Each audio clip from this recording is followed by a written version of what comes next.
Рахмат, саламатсыздарбы? Урматтуу коллегалар, урматтуу чакырылгандар. Менде мындай суроо бар да, Камчыбек Кыдыршаевич, сизде маалымат болсо керек. Бизде ушундай 3 жолку революция дейбиз, төңкөрүш дейбизби, толкундоо дейбиз, 3 жол болду. Ошол 3 жолку болгон президенттер ошол мезгилдеги ушундай кайрылышканбы ОДКБга? Кайрылышкан эмес, 2010-жылы гана Оштогу болгон коогалаңда убактылуу өкмөт кайрылган деген бир маалымат бар. Ачык айтканда ал маалымат эле такталган жок. Ал эми 2005-2020 жылкы баягы элибиздин каалоосу менен болгон маселелерде эч ким эч кайрылган эмес. Биз өзүбүз эле кыргыздар, кыргыз коомчулугу өзүбүз эле жакшынакай кылып бир күн ашып кетсе 2 күн ичинде маселелерди баарын чечип алганбыз.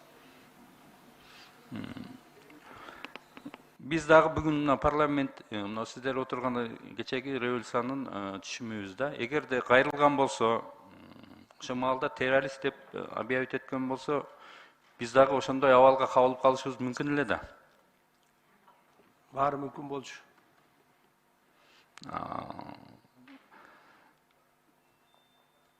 Бул жерде биз азыр келишимдерди аткарышыбыз керек биз. Милдеттүүбүз. Ошол уюмдун мүчөсүбүз.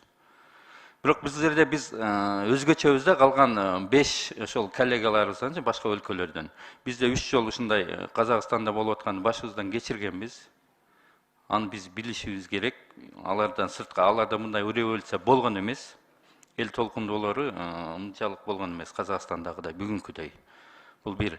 Экинчиден, аларга караганда, калган 5 өлкөгө караганда биз жакынбыз. Bir tuğanbız. Eki el bir tuğan. Biyilik, alarkı bugünkü biyilik, ertege almaşıp ketse kanday болады? Эч кандай болбойт. Кандай болгон чакта дагы биз өзүңүз айткандай эл аралык келишимдерди аткаруунун негизинде гана аракет кылып атабыз. Эгерде бүгүн бийлик Казакстанда алмашабы, алмашпайбы аны эл өзү чечет деңизчи. Бирок ал биз казактар менен гана договор менен между государственным отношения эмес бул жерде.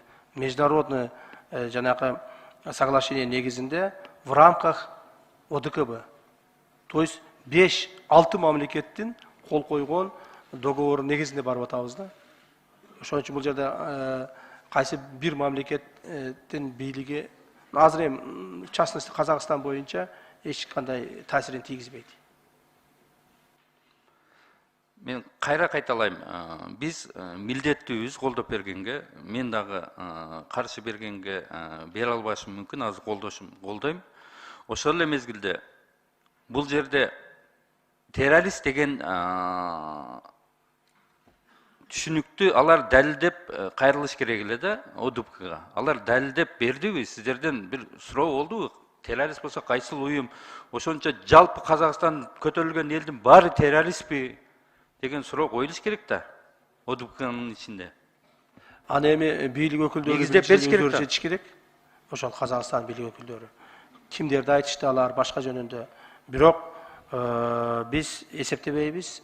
Жалпы казак эли террористтер деп эч качан эсептеген эмеспиз жана эсептебейбиз. Боордош казак элибиз биз менен эле бирге кыргыз менен кылымдардан бери жана чечип келаткан эл. Бирок ошолордун арасында жанагы деструктивный силы чыгып кайсыл бир террористтик аракеттерди кылгандыгы бул анык. Ошондуктан бир нече ондогон мамлекеттик мекемелер күйүп өрттөлдү. Мына азыр маалымат келип атат, бир нече ондогон укук коргоо органдарынын адамдары каза болду. То есть булардын баардыгы относится к террористическим действиям. Но это сделали только определенные люди, определенные группы, которые совершили. Я очень надеюсь, что власти в Казахстане способны определить, кто они были, какие люди были и как их наказать в соответствии с законодательством Казахстана.